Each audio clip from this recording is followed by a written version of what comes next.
Welcome, everyone, to Digital Badge Academy's webcast. We have a really special guest here today. I'm excited for this one. As usual, we're going to let David Leeser kick things off and introduce our guest today. David? Yeah, no, this is fantastic. So we have Margot Baron, who is the Certification and Credential Lead for Google with us today. And Margot, I think we met, through these different industry events, because we share a passion for using these new technologies like badges and certifications to really help people adapt to the changing market and the changing landscape in technology. And so we're so grateful to have you here. You're doing such amazing things, and you're getting, I think, tremendous press for what Google is doing. Yeah, so excited to be here. Thank you so much for having me. And I'm excited to chat through where the industry is and going, and of course, talk about digital badges.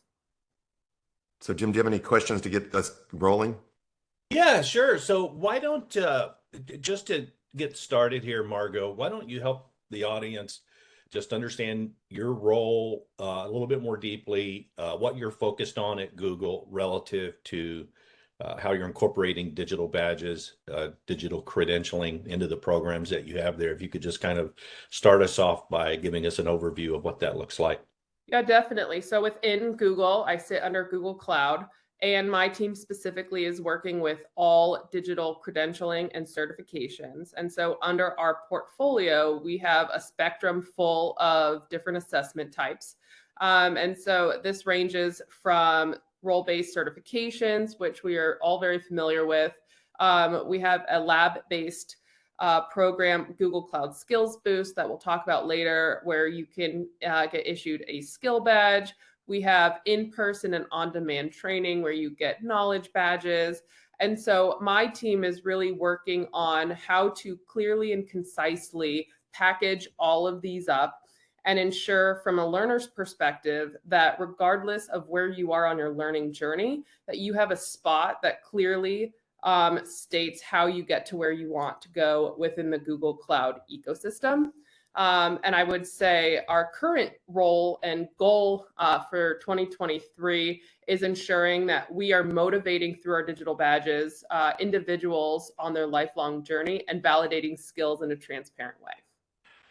How do you do that? That's a really great question, and one that you and I have discussed, I think, ad nausea at times. And so what I would say is where we're starting is the industry knows certain credentials to be more valuable than others, and then does not know the value of other credentials. And so we have this kind of pull and push system on role-based certification. We have industry standards for it. We have global surveys that tell you which is the top IT paying certifications. And I would say historically, that's where employers have found the most weight. As we've shifted into this new model where we need faster, more flexible, more transparent, and smaller levels of skills and credentialing of those skills, we are seeing this era of skills-based credentials. And so we've talked about IBM has like 6 different badge types, but those are different than Google Cloud's badge types, which is different than all of the other like large providers of tech. And so how we do that is what we are trying to ensure that we are being clear and concise with today. And I would say the exercise starts with looking at our entire portfolio and auditing, is this really what the user wants? And making sure that typically our learning paths have been pretty linear. What I mean by that is that we assume that every learner wants to end their learning path in achieving a certification, which is not the case and which we're aware of too. And so traditionally we package our learning to be on demand or like in-person led training as you're learning, and then you practice on our lab-based platform, and then you're going to take some resources prep work for the certification, and then you get certified, and then it's kind of like you're done. We'll see you in 2 to 3 years when your certification expires. And as we know, this isn't the case. And so what we are working on is redeveloping, instead of having it be a linear path, making it more cyclical and circular, and saying, all right, you may be coming to Google Cloud with AWS knowledge. You might be a data scientist that understands some ML and AI concepts when you are trying to get trained for something. And so it's making these shorter paths where you can kind of plug and chug based on your previous experience and your knowledge sets, and show you, okay, maybe this role-based certification, which again has a lot of general knowledge about one job role, may not be best for you, but you want to be an ML AI specialist. And so we're going to define that by you completing these 5 different hands-on labs. And what's really cool is, on the platform side, complementing the content side, is we're working on developing being able to test out of concepts. And so traditionally, when you sit in a course, you have to complete modules 1 through 10. But if you are coming into it with some previous knowledge, you might know like modules 1 through 6. And so it's just kind of clicking and wasting your time. And so what's really exciting is the development on the platform to complement the content, and where we're going with the strategy is that you could test out of some concepts that you know. And so I would say all parts of the business are really concentrating on answering that question. We don't have the exact answer now, but what I'm seeing and what I'm excited about is that all parts of the business, whether it's content, go-to-market, the platform, sales, customers, everyone understands that we need to up-level our current credentialing ecosystem. And so it's not a matter of getting the buy-in from leadership and stakeholders. It's how can we do this the most effectively to connect what I would say historically have been separate silos, and offering the customer really the most personalized learning journey for them that doesn't just stop at certifications and really explores maybe a certification isn't the path, or you are certified, what would we recommend past that? So really, it sounds like what you're doing is developing a system that can have different entry points and exit points based on an individual, what they're showing up already knowing or can already do. As an example, maybe there's someone who's starting totally greenfield and needs to go through the entire end to end, and maybe certification is their goal.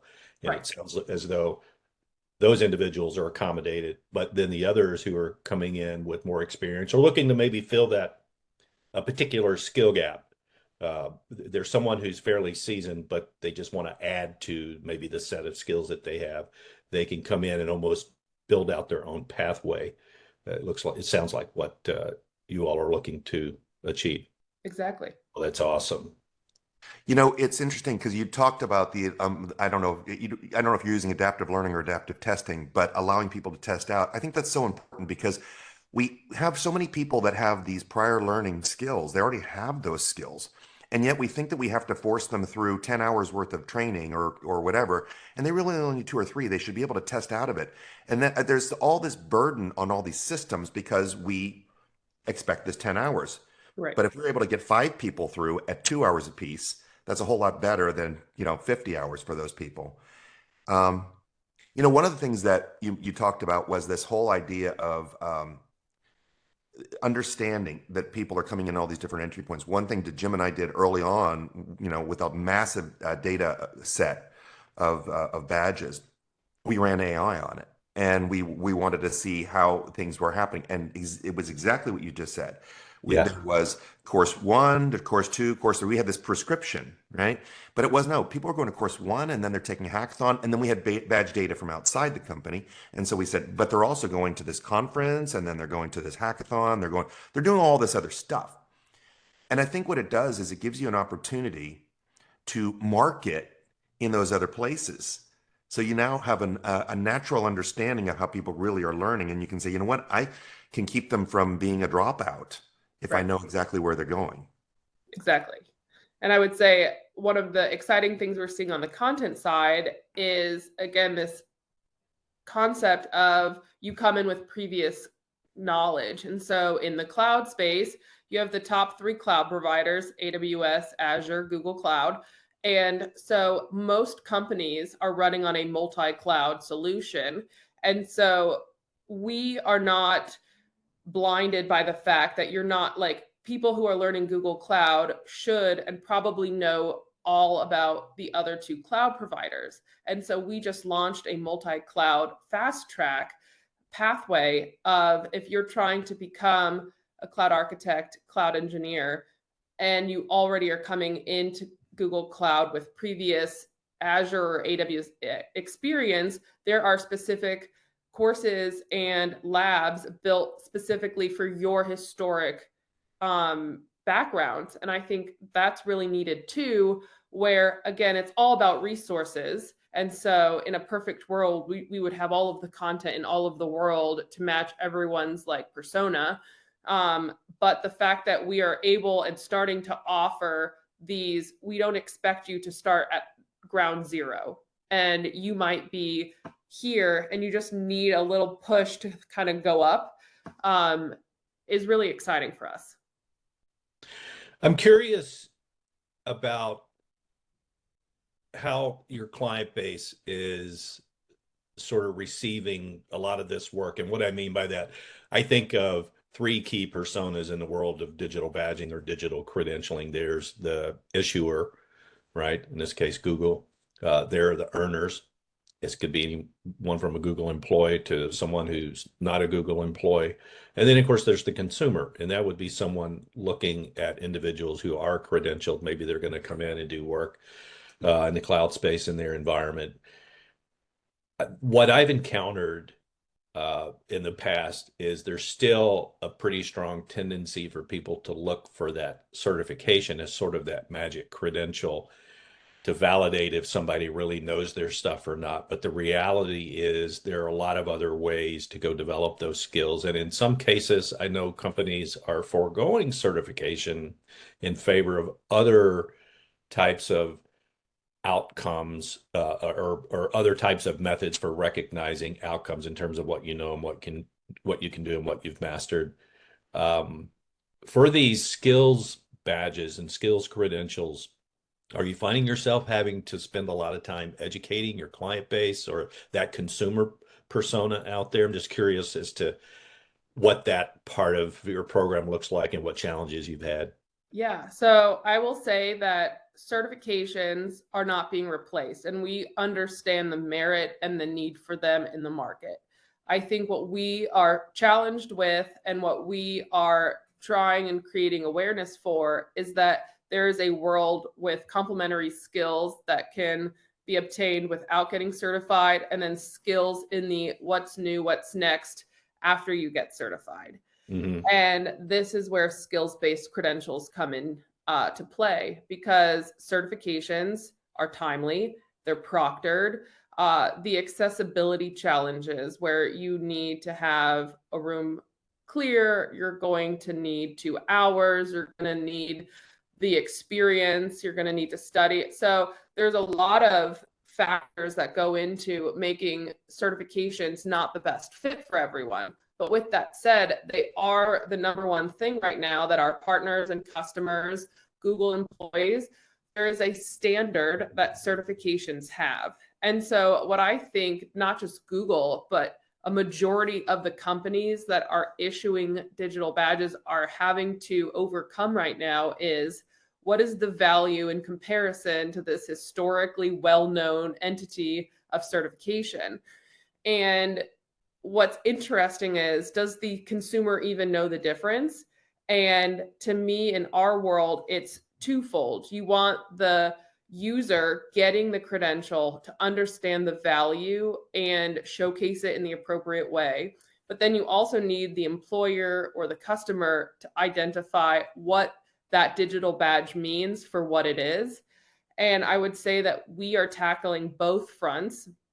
And so we are spending a lot of time consolidating and making very clear what our digital badges mean and what they say, which is a harder task than it sounds. I think we are investing more time. And what's super exciting is that conferences, I think speaking with like-minded people of just getting awareness out is the first thing to do. Is there are skills-based credentials, and people are going to say, what are those? And then I think it is, for at least within our ecosystem, having a very clear diagram of completing an on-demand course signifies this statement about your skill level. Completing a 4 to 6 hour lab where you are literally like finishing a lab-based scenario means this, versus getting certified means that. And once we have kind of the skeleton of that, and then what we're working towards is using badges to validate those milestones, and then having super badges once you've completed specific achievements. And so we are using the kind of skeleton of what skill competency and level of degree of skills that you hold, and then trying to pair a digital badge next to that. And so we're, again, somewhere here trying to get that done with mapping out all of the skills of all of the credentials, and then reworking what we call some of them. Because again, a consumer is not going to know the difference between a certificate, a certification, a badge of completion, a knowledge check, a skill badge. To them, it's just, I want the badge and I want to move on. I think that framework piece is so important because there's context that has to exist with these different types of credentials. Just like you talked about, what really struck me about what you said was you were looking at all the different approaches. Maybe it's an online class or it's a multi-hour lab, where you're really down in the weeds and hands-on. The outcomes of that correlate to different levels of capability, and getting that worked out, and then bringing in the badging and establishing those badge types or credential types to go with that. And then of course the context behind that.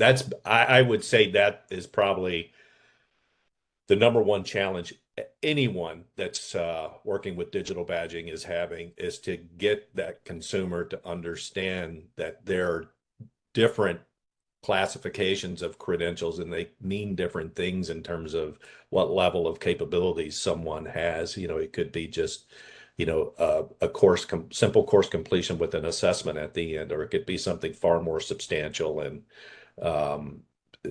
so yeah, I would put that at the top of my list as well.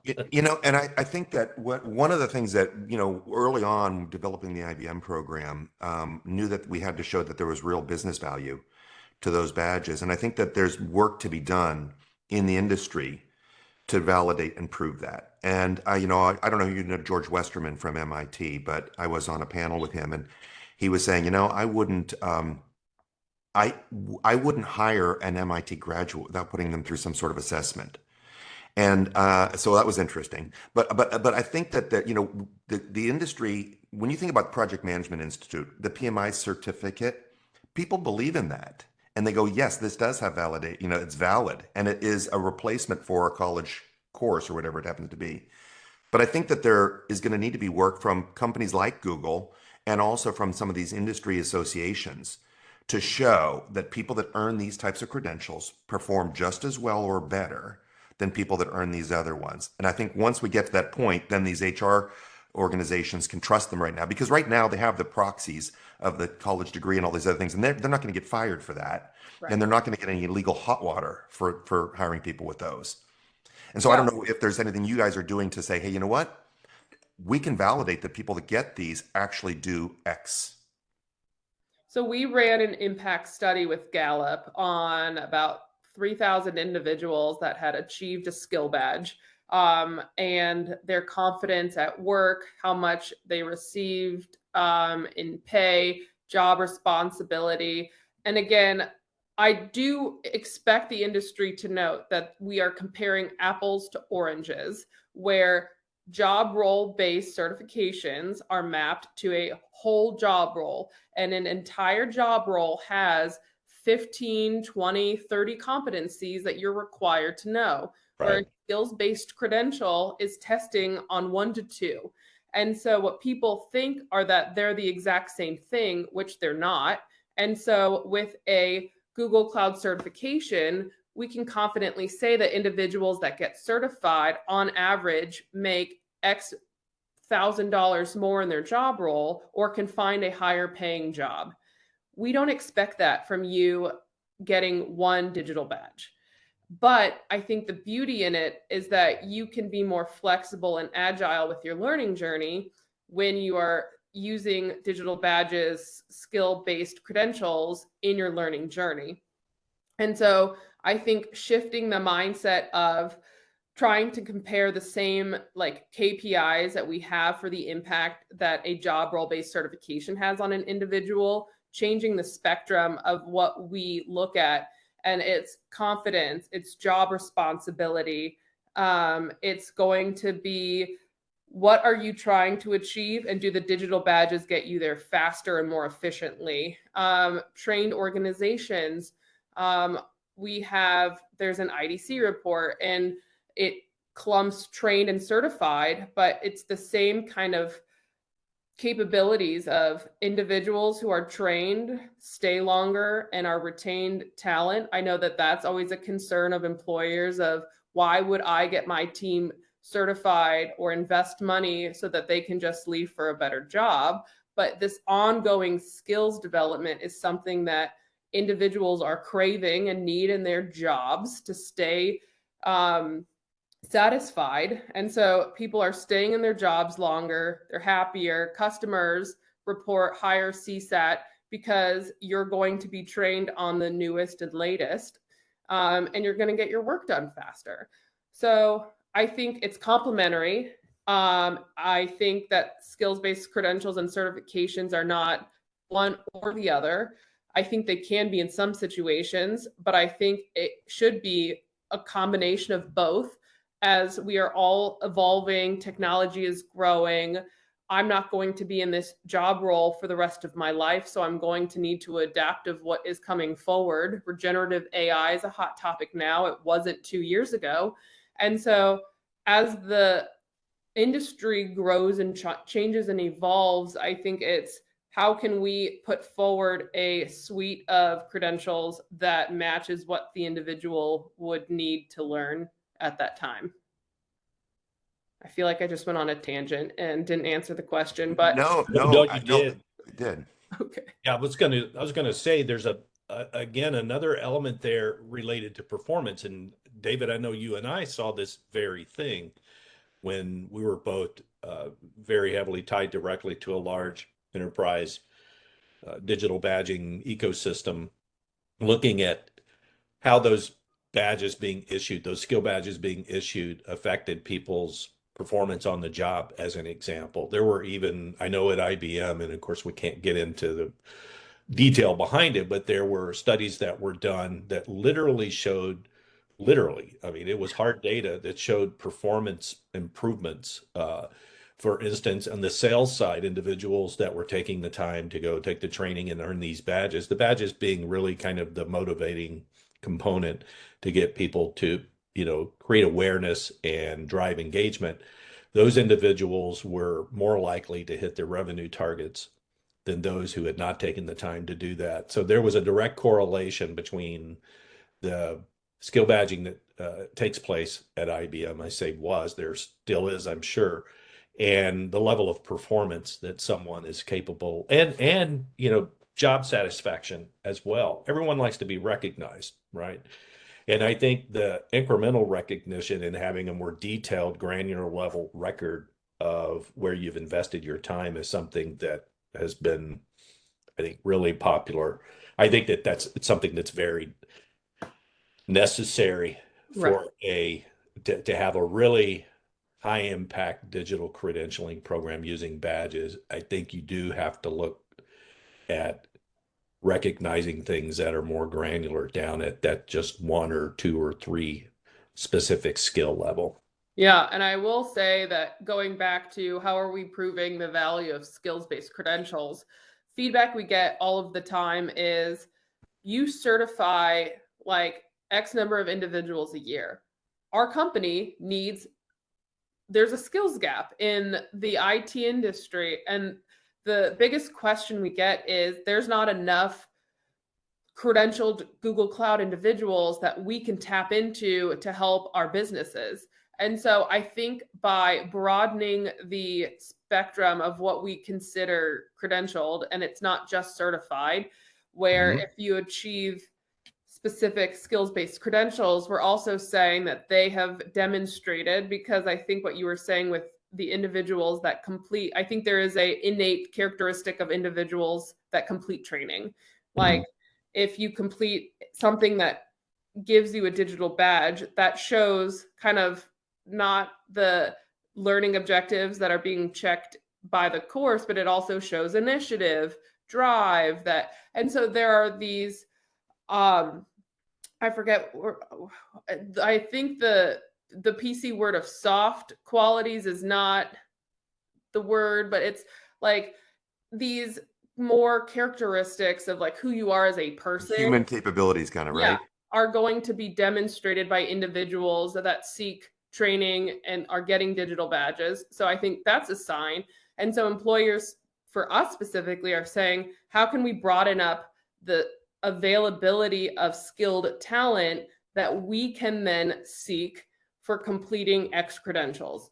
So the appetite in the market is looking for more than just certified, skill badged, career certificate.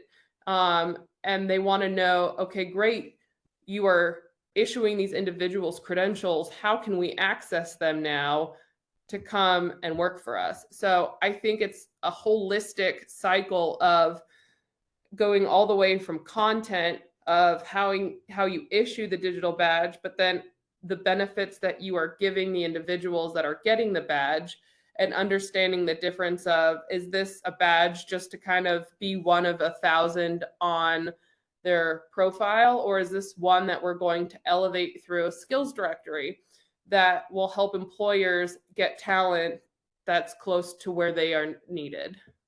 So I have a question about, I was going to say real quick about that, just to follow up on that. And Jim, and also on what you were talking about with recognition, is the recognition enough? Or do you have to do something else to get people to earn these badges? Do you have to provide other incentives? So, I mean, I would say personally, like when I have to take the 2023 legal training that's mandatory, I don't want to do that. And is it more of just kind of like checking a box? Sure. But there are other things similar to regenerative AI, for example, of I may not be using it as much in my day to day, but it's so prevalent to what we're hearing in the news and where the industry is going and Google Cloud, that like you want to, as a non-technical program manager, be able to communicate and have the same language as those around you. And so that is a motivation for me to seek training that doesn't really have to do with my job. Or there is the selfish, I want to progress in my career. So what training will make me stand out when I am putting up for promotion? So I would say that like of all of the motivations that we currently have, there has to be kind of a combination of them. Like in a world that you're not required to take anything, you're not going to move the needle as much as you do. So I think our partners, our customers, internally, requirements have to be there to set the bar. And so required training, I think, is needed. But then I think the incentives of what do you get when you earn a specific thing.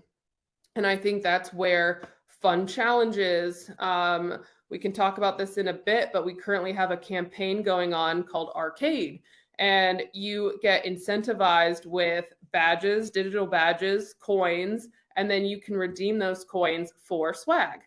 And so I think you kind of need all of these elements within the entire ecosystem of like your training to incentivize individuals. Because sometimes I want to be the first 100 in person to take a training so I can get that badge on my profile. It's not going to do much besides be a badge, but it's going to make me happy. And then there are other things that I'm seeking to make myself better. And then there are training elements that I have to take because it's required. So I would say you can't just have one. It needs to be a combination of them all to be successful. Yeah. I like this arcade thing that you referred to. I can tell you based on tons and tons of NPS survey data and verbatims and things like that that I've poured through over the years, having those kind of elements are pretty popular, particularly amongst an employee ecosystem in particular, based on my experience. I think some of that might even be have been led by Salesforce and their Trailhead program, right? That's commonly brought up in a lot of the verbatims and things that I've read through is, hey, why can't we do something like that? So, yeah, it's a little bit gamification, and some people might be, tend to hesitate about that, but I think it's important. I think those things actually work, right? Because again, it's awareness and engagement, and that's the hardest part. Once you do get people engaged and they get into that experience and they start to earn those credentials, those digital credentials, and understand the value and how it can really help build out their personal brand and give them a transcript and a set of records that are unlike anything they've ever had before, right? Mhm. I think it's really important. I think it also helps, kind of going back to one of the other points you made, um, about the skills registry. There is still a tendency out there, I think, for folks to say, well, the talent pool is determined by who's certified and who's not. And it's just not that binary point of view is just not accurate. It is just not accurate. And that's another area that I believe digital badging has really helped to kind of fill this gap, right? To bring this awareness and this insight into a whole other part of the talent pool that I think has been overlooked in the past, And it also helps too, if you know where people are at on that learning journey, and if that can be recognized through badging, then, as you tap into that skills registry and look at that part of the talent pool, you might be able to identify, hey, this is a group that is really close. We've got, 1,500 people here that are just a couple of steps away from maybe getting certified or hitting that destination credential, whatever that might be. And so you can bring some focus like that if there's a particular call to action or sense of urgency to skill up individuals a bit further. So, yeah, I love what you all are doing. I think you're absolutely on the right track. We hope so. Do you use badges beyond certification? I mean, do you use them also to promote things like communities, or do you give any kind of incentives there? Like, say, if you participate, you earn a badge or something else. So, yes. And I would caveat that by saying that there are multiple places that our badges live. Hmm. And so we have certified badges in one place. We have training badges, including skills-based badges, in another. Individuals can have a developer profile, which is separate than our badging. And that's where if you create an account, you get a badge. If you tag a friend, you get a badge. We have our community platform where if you are an active participant in one of the boards, you get badges. And so what we have to do, and I think again is a challenge in the industry, is with so many programs, and I think this is harder for Google than maybe it would be for a smaller company, but there are so many arms at Google that the customer is not always the same. And people are going to want to incentivize different actions from one person.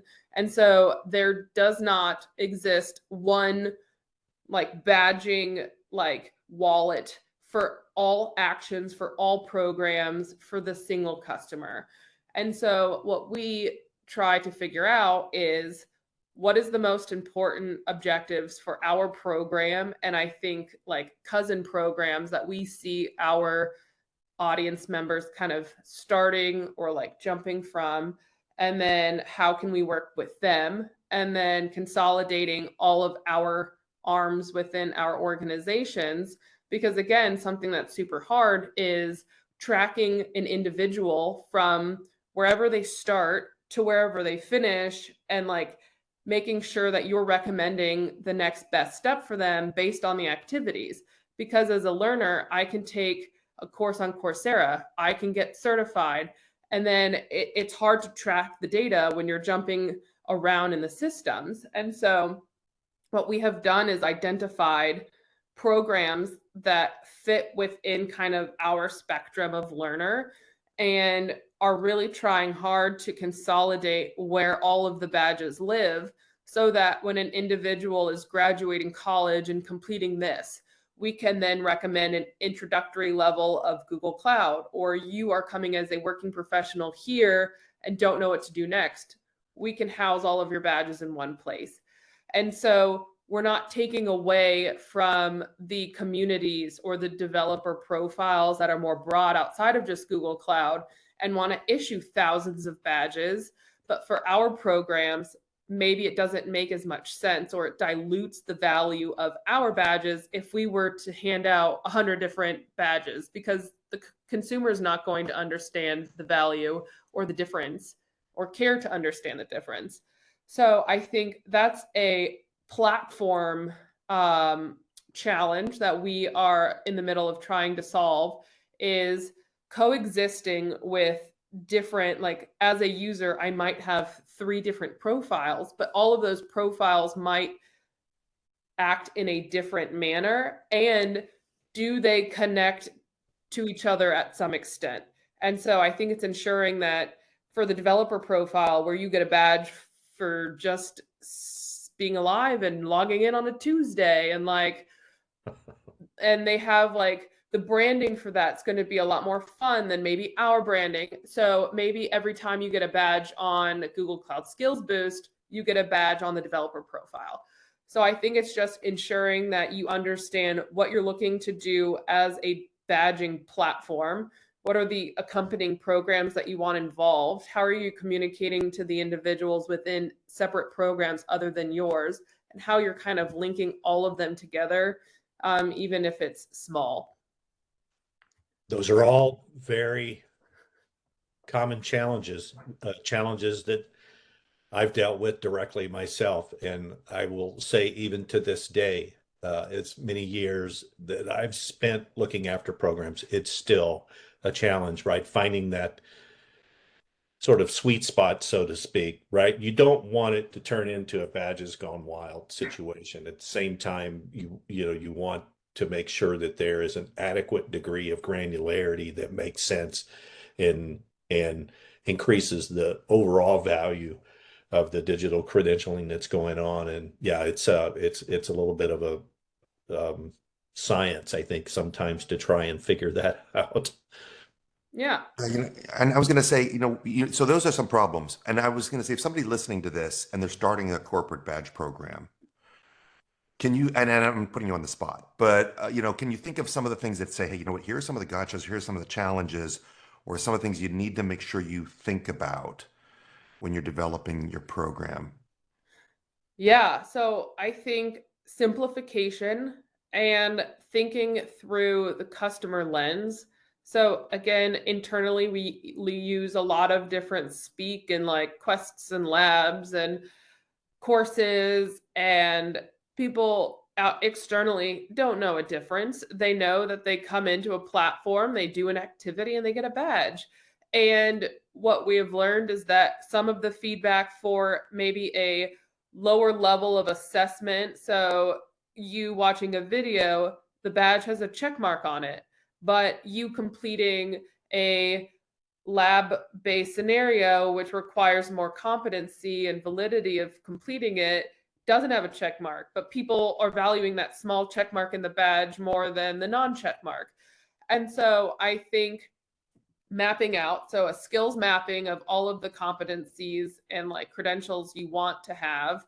And I think ensuring that you are rewarding the activities that mean the most to you and your program and the individual, whether it's the level of effort for completing the assessment, the number of skills being assessed in the credential, and making it easy for the individual to know how you want them to complete the series, and making it easy, dynamic.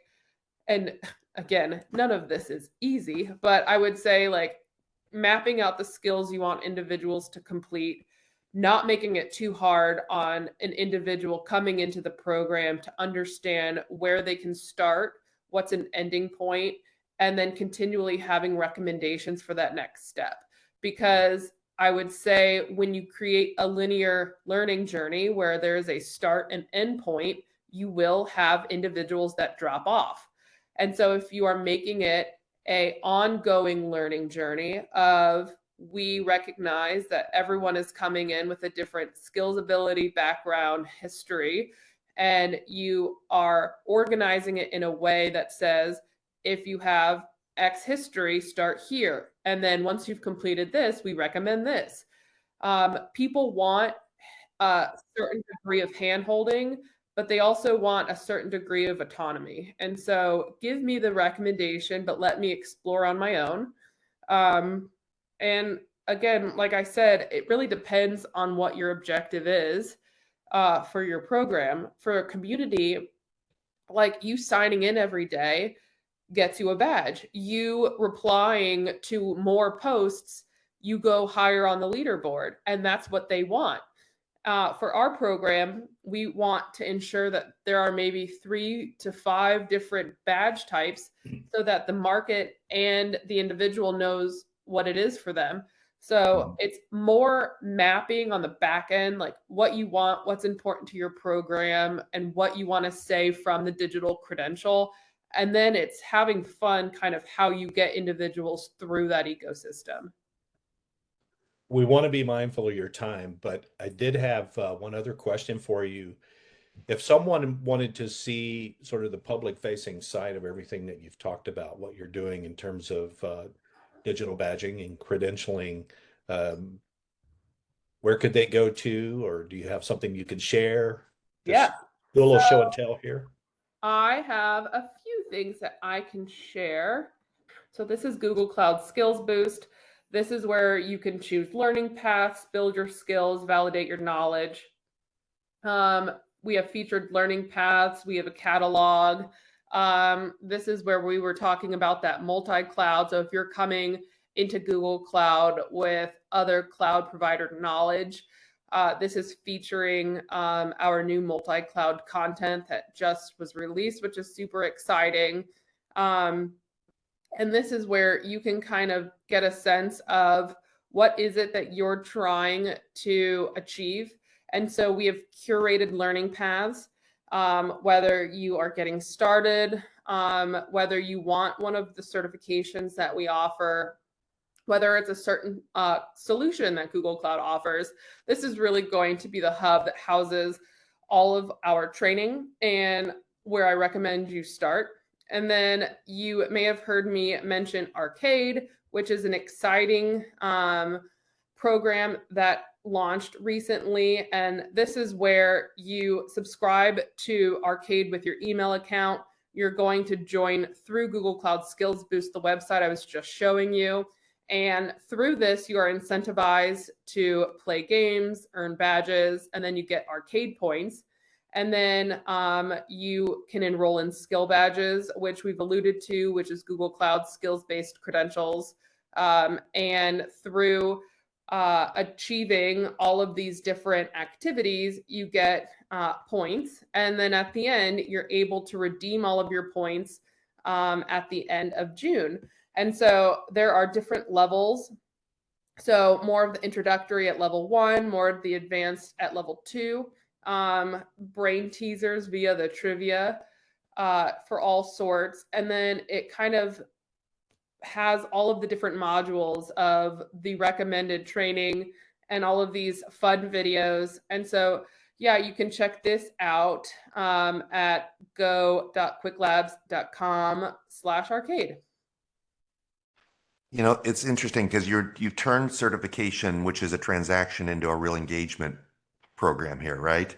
Where, you know, people may rise to the level of the certification, but you're keeping them engaged. And that sounds like you're also keeping them engaged after they get the certification. So it's not, hey, we'll see you every 2 years adios, right? It's like we need to keep people in the ecosystem. Well, right. And because as we know, your knowledge gets stale after 2 to 3 years, and you are a better employee, employer, when you're able to catch individuals at different points within their learning journey. And so, yeah, I would definitely say that is something that Google Cloud is striving towards, is not just saying, you are certified, we'll see you back in 2 to 3 years. And so really engaging on the what's new and what's next, and how will that help you as an individual in your job and in your career. Is there a place, my final question, Jim, is there a place for higher ed or other companies to get involved with what you're doing? Is there any kind of collaboration plays you're working on, or ways that people can say, hey, you know what, I want to tap into what Google's doing here? Yeah, so we have an entire team that is dedicated to the future workforce, who are organizing and partnering with higher education establishments to, so again, you can kind of curate to what best works for your program. And so I will end with, I think I used this example previously, but NYU Cybersecurity Master's Program. What they are doing there is they are taking the top 10 cybersecurity employers and have partnered with them to give volunteer badge opportunity and access to their current and alumni individuals from the program. And so Google Cloud is one of those examples. And so if you complete 4 of the cybersecurity skill badges of Google Cloud, NYU will offer you a shiny NYU cybersecurity master's badge. And so there is plenty of room and opportunity. I welcome everyone to find me on LinkedIn, and I can get you to the right person and team at Google. But I think, yeah, the team is there. The resources are there. I've talked about this before, whether it's using some preset curriculum that Google Cloud already has curated, whether it's leveraging content that we have and then issuing your own badge based on completion of it. So I would say that there's a lot of opportunity for higher education to plug into the learnings and the infrastructure that Google Cloud already has in play. That's I fantastic. can tell you, Margot, that what you all have managed to accomplish, everything that you just showed, I know firsthand that is an incredible amount of hard work, that doesn't come easy by any stretch. I think what you all have created. And I will say that I might be the face that gets to talk and brag about all of this, but there is a very large team behind me at Google Cloud that has made this possible and works on it every day. But I'm just excited that I got to share today with what we're working on with y'all, because again, as we've talked about, this is a major opportunity in the industry. And I think it's an exciting time because it's not yet clear of what the solution looks like. And so we're able to shape and kind of figure out what works best for the solution. Well, it's well done. And with that, I think we're at the pretty much at our time limit. Margot, thank you so much. I can't wait to get this out so that we can share it with the world. I think there's going to be a lot of people very excited to watch and listen to this webcast based on everything that you've shared. Oh yeah, and I'm excited for a part 2 to answering their questions or any topics that are brought up after the fact. Excellent. Thank you very much. All right, thank you so much, Margot. All right, thank you both. Are you looking to launch a digital badging program or improve an existing one? Look no further than Digital Badge Academy. Our highly popular online masterclass will help you gain the skills and insights necessary to achieve success. Enroll now and start learning today.